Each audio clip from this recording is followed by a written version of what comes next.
right, we are back for another episode of the Productivity Show. Hello, everyone. This is Tam Pham, founder and CEO of Asian Efficiency, where we help people become more productive at work and in life.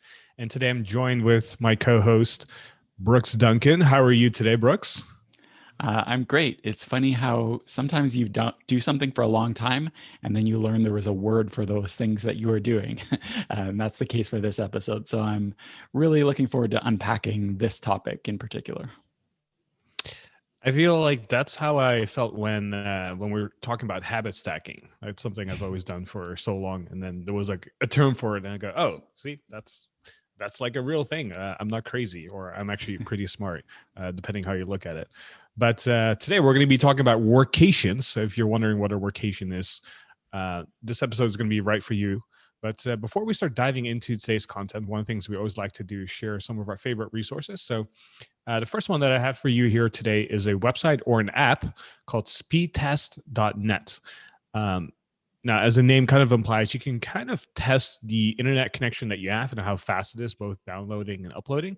So this comes in handy if you want to test, like, let's say you're at a hotel or at an Airbnb or you're at a coffee shop and you're trying to figure out, like, can I actually do Zoom calls from this place or should I go somewhere else? And this is especially important when you are planning to do a workation. So I want to make sure I put that in here. Speedtest.net, both it's an app and a website. And number two, speaking of workations, you probably are going to be flying somewhere. And if you're thinking about, oh, where should I go? I highly recommend using Google Flights as your way of searching for flights.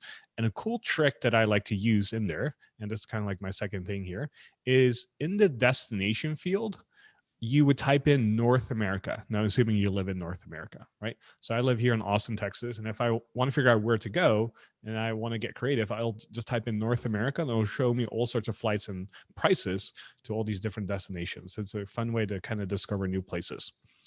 And then the third resource I would recommend here, especially if you are going somewhere else and you want to have like your favorite snacks and your foods and your daily supplements with you, using something like Instacart, which is an online grocery delivery service, is extremely helpful. So that way you can stick to your own meal plan or your fitness goals. And I use this all the time, so especially when I go to new cities. So go check out instacart.com. We'll have all the links here in the show notes as well. So don't worry if you miss something. Just go to theproductivityshow.com/367. Brooks, let's talk about workations here. Who is this episode really useful for? I have no idea. My head is still spinning from that Google Flights North America tip. That is so cool. I'm gonna I'm gonna try that right when we finish recording. I love that. I never even thought of doing that.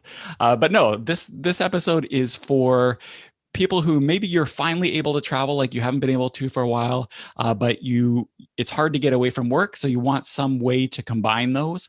Or maybe you want to shake things up. Maybe you want to try living and working from a different location. Maybe you want to move there someday or try like the digital nomad life, but you're not really ready to commit yet. You want to try it out. So a workation is a great way to do that. Or maybe you don't have any immediate plans to go anywhere, do a workation, but you like that concept and you want to learn how to do a workation right. And when the time comes, you'll be ready to put this stuff into practice. So anybody who is interested in this combination of work and travel, this episode is for you. Now, in our next week's episode, just want to give a preview to that. We're going to be talking about how to have energy at the end of the day. So, by the end of your workday, or whatever the end of the day means for you, to still be energetic and still be able to do the things you want to do. We're going to share some tips for that in next week's episode. Now, Tan, we've said the word workation a number of times. Maybe you can break down what a workation actually is, since I know you've taken a number of them. Yeah, so it's a combination of two words, work, vacation, and if you combine them, you have workation. So it's the whole idea of traveling for about a day or longer outside of your home, but you're actually doing it with the intention of working. And the kind of like the side benefit of doing this is that you tend to enjoy vacation a little bit when you're done with working as well, right? So an example of this would be, I live in Austin, Texas. I work kind of like Monday through Friday here at Asian Efficiency, and I could decide, you know what, on Thursday night, I'm going to fly to, let's just say, Chicago, which is a really quick flight, about an hour and 45 minutes. And then on Friday, I'm going to be working on the business and working at the quote unquote remote office but I'm going to be actually in Chicago, but I'll have the same time that I'll be online because it's the same time zone as well, which is very helpful. Not required, but it is very helpful, right?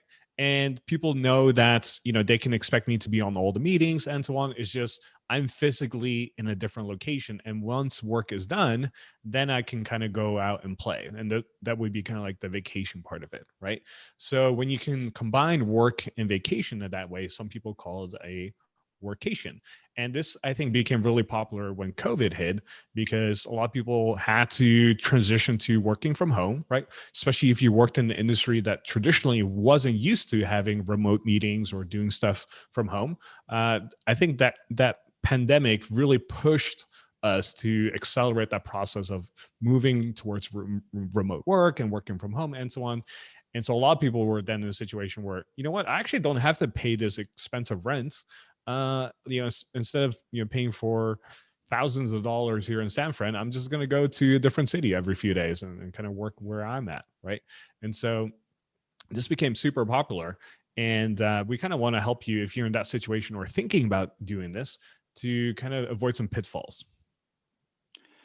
Yeah, and it's funny, we didn't really plan it this way, but Tan, both you and I have done a number of workations, but very different types. So mine tend to be the more shorter, tactical workations. So it's like going for a few days or up to a week to a local city in my province or somewhere in the area. I've done it back when international travel was able to. I've done it in the United States as well.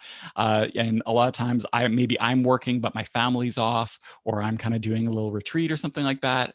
And doing it, those short tactical ones were great because my work schedule didn't interfere with their vacation. They could still have fun while I was working.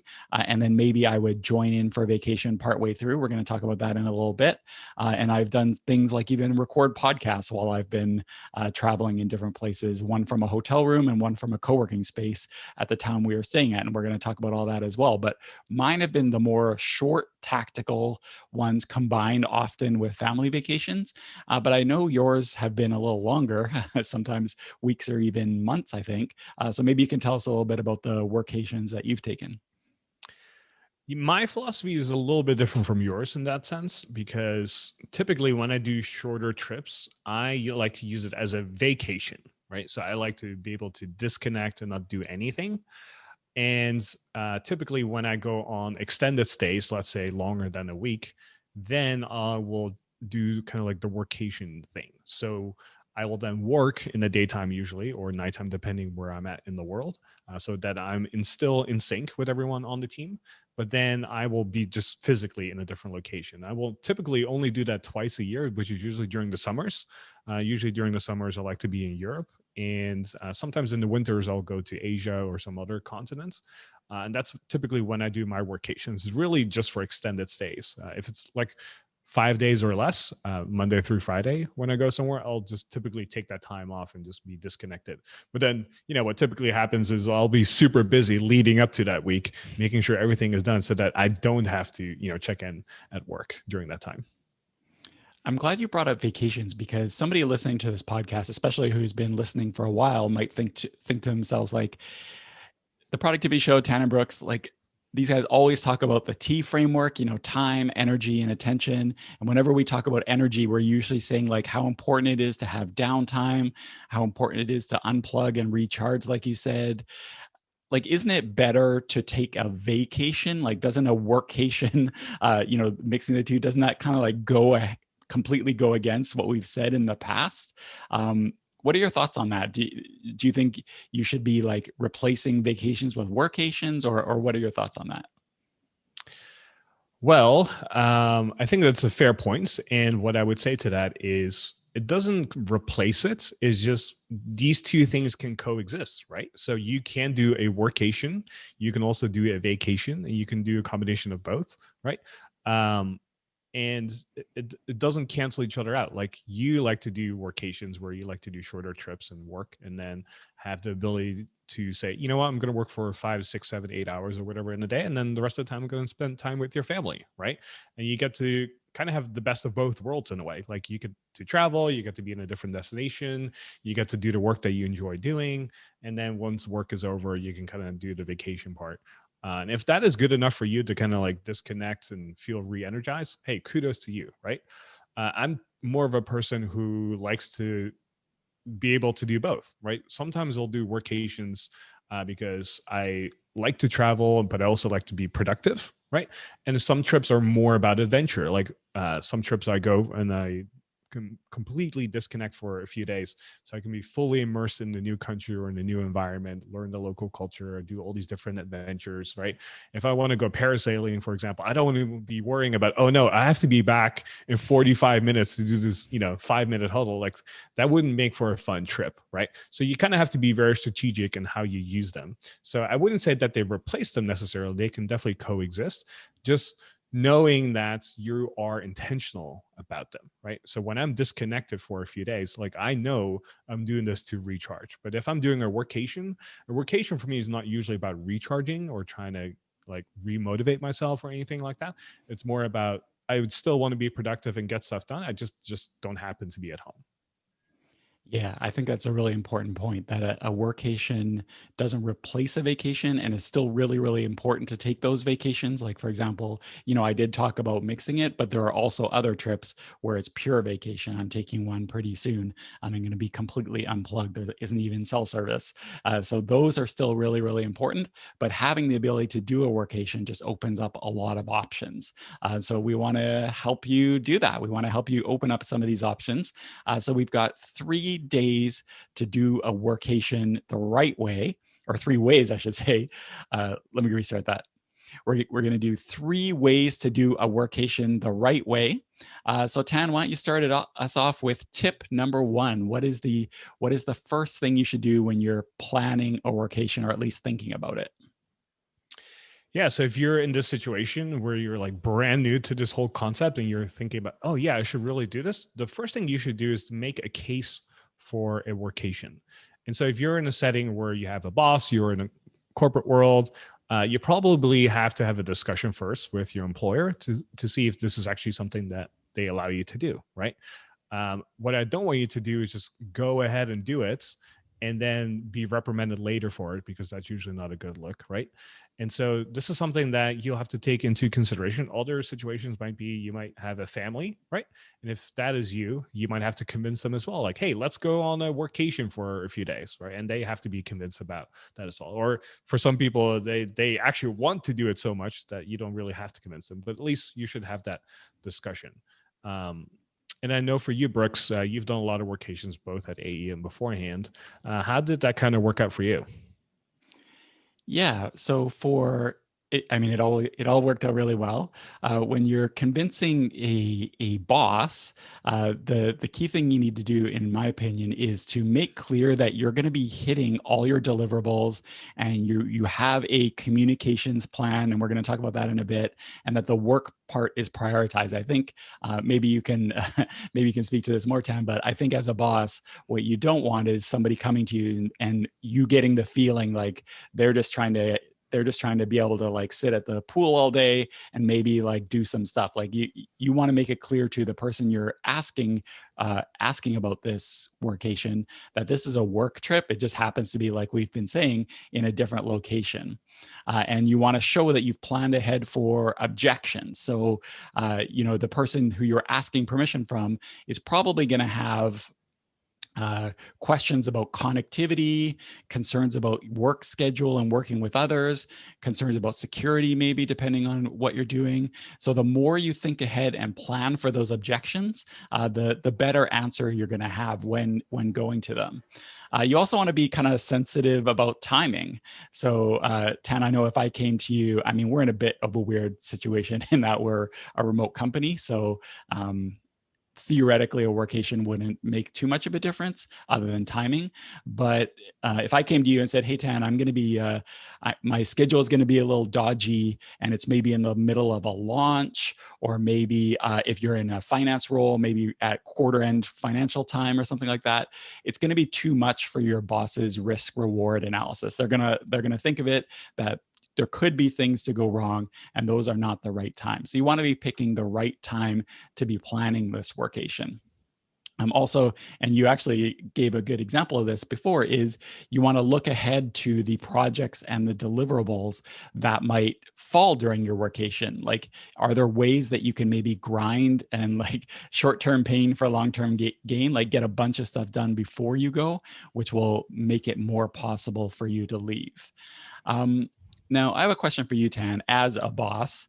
A lot of advice out there about workation says that you should go to your boss and promote the benefits to yourself, like, and the company about, oh, I would be happier, I would be more productive if I did a workation. Uh, I don't know, like, I'm not a boss, so to speak, but I'm a little skeptical that this will work a lot of the times. What is your thinking on that? Like people promoting the benefits to themselves versus the company? Well, if you think about persuasion 101, right? What is the essence of persuasion? You're trying to convince someone of a certain belief or, outcome that is beneficial, ideally for them, right? So if you're a good salesperson, it's not really about you, it's really about them. Like it's their problems, their challenges, their solutions that they're seeking. So I think if you came to me and all you said, Brooks, is, hey, I want to do this because it would make me happier at work and so on. Like, yes, I want you to be happy, Brooks. Don't get me wrong, right? But I'm also thinking about like the bigger picture, like what happens to the team, what happens to the company, what happens to me, and so on, right? Like I have a lot of things to think about as well. And so you can always rephrase it, right? And saying like, if happiness is really that important to you, you could say, hey, um, you know, Tan, I'm thinking about doing this workation. I think it would be really beneficial for the company to kind of like allow people to work remotely sometimes and kind of see if we can be just as productive, especially since we are a productivity company. We always want to try new experiments and see, if we can push the edge. And I think this would be a really fun experiment, right? And then maybe we can blog about it, or maybe we can do a podcast about it and kind of see how that goes. And then I go, oh yeah, that's actually really good content, and that's a great idea.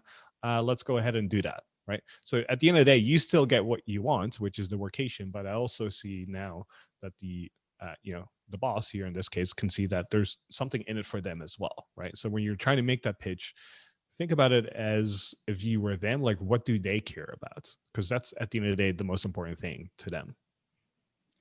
Now, as far as convincing family goes, a winning strategy might be to pair the workation with a vacation. So maybe at the beginning or ending of a trip, you do a blended mode where you're doing workation, but then while the family's on vacation mode, but then have the rest of the time pure vacation. So, like you said, you kind of get the best of both worlds. Of course, you need to plan all this in conjunction with your partner's work and vacation schedule. That's where things can get tricky. One tip I would give is it should be in a place where your family can do stuff without you. Or what's going to happen is they're going to be sitting around waiting for you to be done your work so that you can take them to where you need to go, or they'll be resenting your time working. You want it to be so that your working time isn't negatively impacting everybody else, just like a work setting, frankly. Otherwise, it's gonna be a tough sell. Now, one recommendation I would give is to start small with this. If you want to start doing your very first workation, I wouldn't recommend trying to start it off by working in Thailand or asking to work in Thailand for 4 months or something like that right off the bat.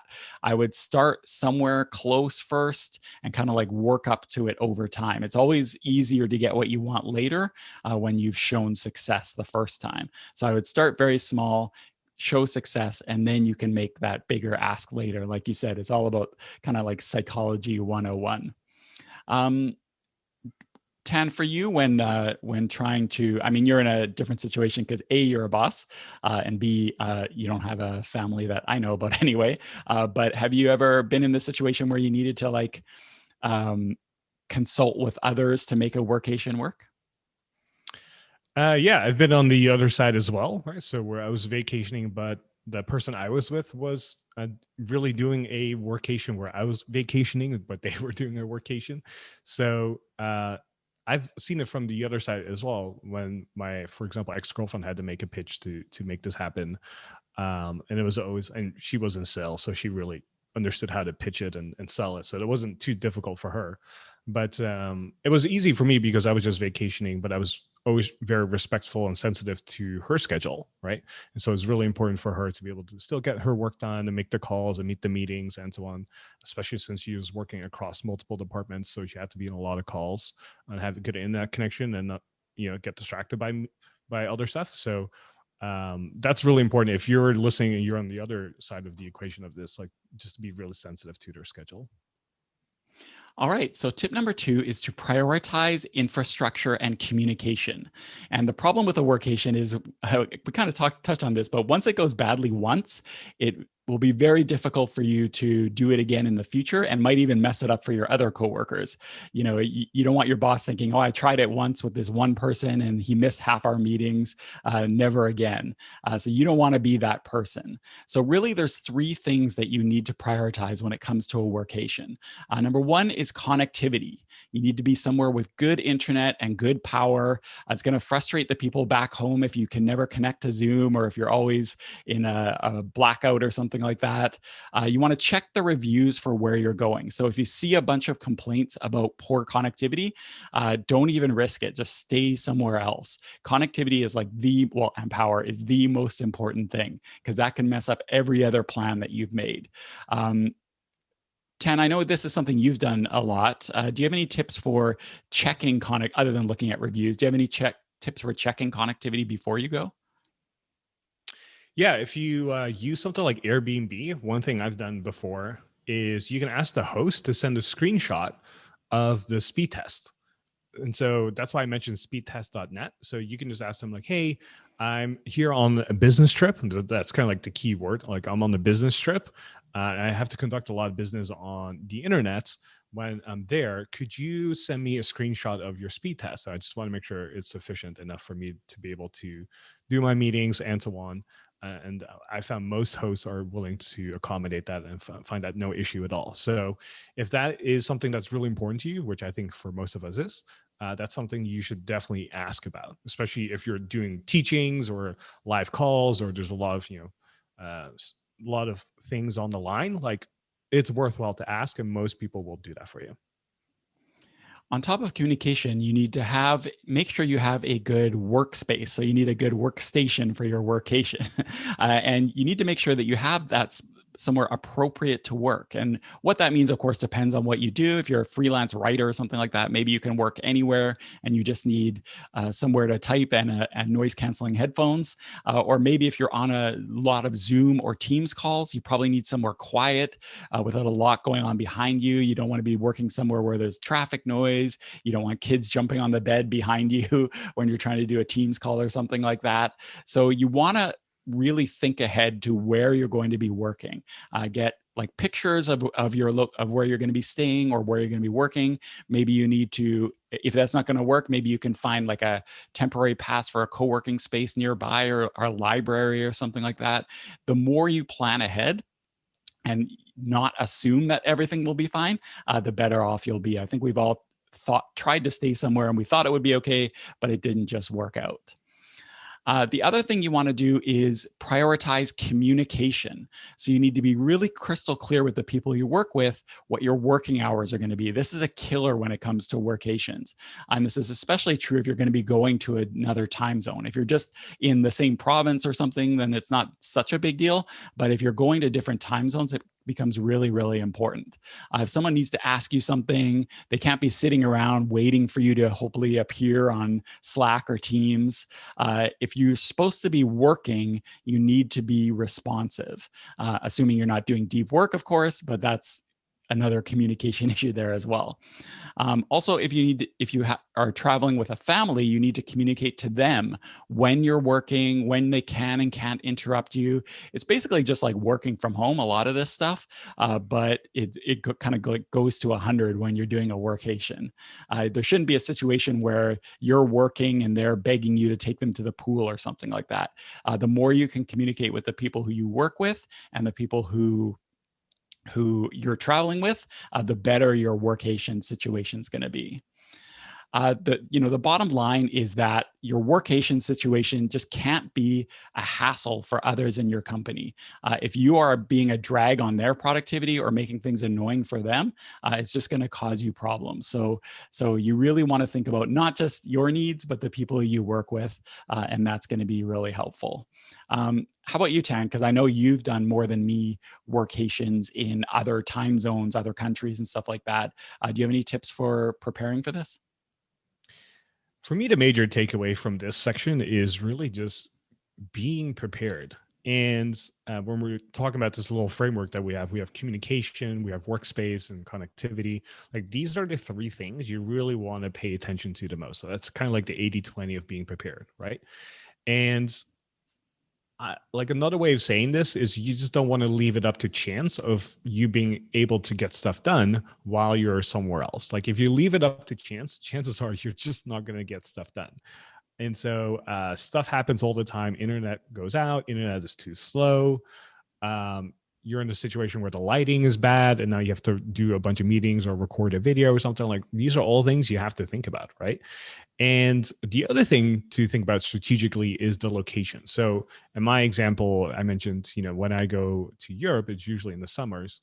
And living in Austin, there's like a 6-7 hour difference. And so I know, like, our 11 a.m. huddles are now at 5 p.m., right, in the UK time, or 6 p.m. in the Netherlands, where I grew up, where I'm very often.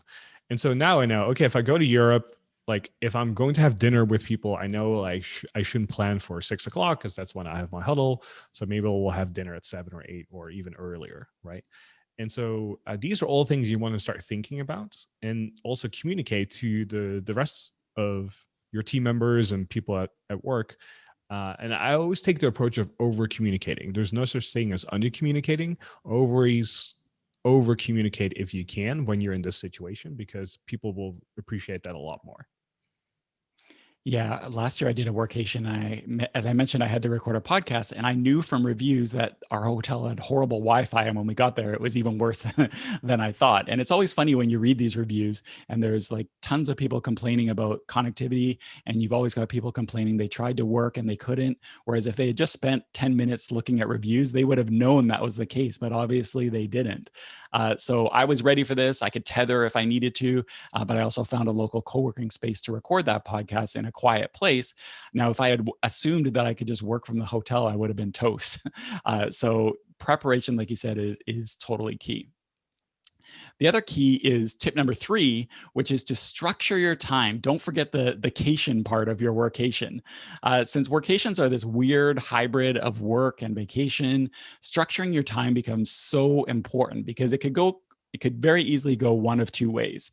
Number one, maybe you're somewhere cool and nice, and you get tempted by all the awesome things to do or see that you have trouble focusing on work. So that's one danger. But the flip side of that is true as well. You could be so heads down on work that you just stay in your room the whole time, and you don't take advantage of being somewhere new. Like, what's the point of going on a workation if you're just going to be in your Airbnb all day long? So neither is ideal. You want to have some sort of balance.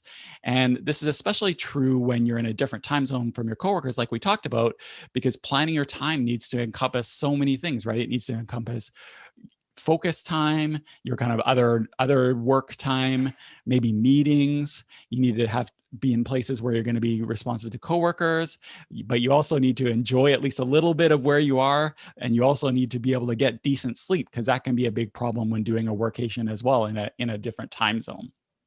If you're not able to do those things, this trip might not be the best candidate for a workation. It might be better to save that location for a vacation, and maybe have a workation at a different place.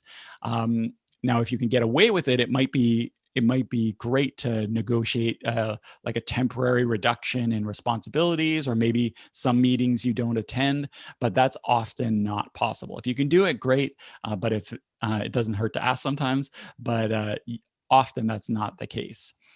Now, Tan, do you have any advice for structuring your time during a workation? Like, what's worked well for you, especially if people maybe aren't in 100% control of their time, like they have meetings or whatever they have to go to? Do you have any advice for structuring time? Well, if you're in a situation where you don't have full control about your schedule and how you can manage your time, like you have fixed meetings and so on, I would just plan around that, right? So, for example, if you have most of your meetings in the afternoon, for example, then you know, like, okay, I'm going to be at my work desk at, let's say 2 p.m. and just be on meetings till 6 or whatever. And then you can kind of structure your day around that, right? Again, the big takeaway here is just be prepared. So if you know that your schedule is going to look like that, and that's just what it is, and you can't do anything about it, great. Let's just work with that. We have workability now. That's perfect. That's all we need, right? Now, if you are someone who has full control and you want to figure out like what's the best way to do this, um, follow the basic stuff that we've always talked about here on the podcast, right? So if you're a morning person, like get most of your stuff done in the morning and then enjoy the rest of the day. If you're a night person, like maybe do a lot of stuff in the daytime and then get stuff done at night if you wish. You know yourself best, so be realistic with what's doable for you.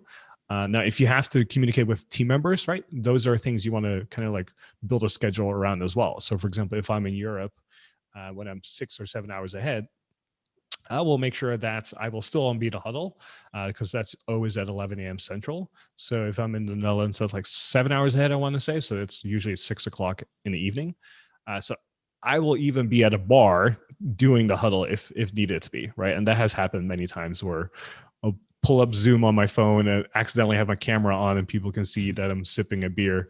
I'm like, oh, oops, shouldn't have seen this, but it's 2021 now. I think we can do that sort of stuff or have babies crying in the background, that kind of thing. It's much more acceptable today than what it used to be. So these are just things you want to take into consideration. Again, the major takeaway is just plan on it. If you can put it on your calendar, even better. Good to know I don't need to keep my beer out of the camera range anymore. It's on recorded. It's recorded here, folks. Great. So some resources. So in the live stream, so we record these episodes live with our dojo members and our TPS Plus members. So the TPS, you can go to theproductivityshow.com/plus to learn more about that. But Bobby in the live stream says that Michael Hyatt's Win at Work and Succeed at Life is a great read where it talks about how the two aspects of life that we've been talking about aren't mutually exclusive. I actually have not read that book, but Bobby says it's a great read.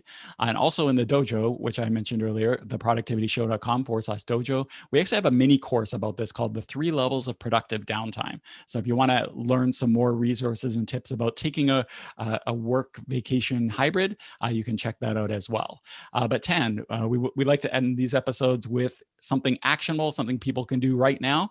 I will be checking out that Google Flights tip that you gave earlier. But for people listening, what should their next steps be? Yeah, if you made it this far, as always, we want to make things simple and actionable for you. So what I suggest you do next is to pick a destination that's nearby, right? So ideally within, let's just say 2 hours, and then find accommodation that fits your needs to do a possible workation in the future. So we're not booking anything, right? We're just doing the research right now. So pick a destination that's nearby, ideally within 2 hours, and find accommodation that fits your needs. So must have a desk, must have like an inspiring view, must have like places where you could have like meetings and so on, like whatever it might be for you. Find that destination and accommodation and then go from there. So if you enjoyed today's episode, you can find everything that we talked about in the show notes by going to theproductivityshow.com/367. And next week, we're going to be talking about how to have energy at the end of the day. So if you're feeling fatigued very often, and you feel like, I wish I had more energy towards the end of the day so I can do other stuff, this episode is going to be really important for you. So pay careful attention and show up then if you're on the live stream. And I want to thank everyone for being here live, but also thank you for listening, and we'll see you next Productive Monday.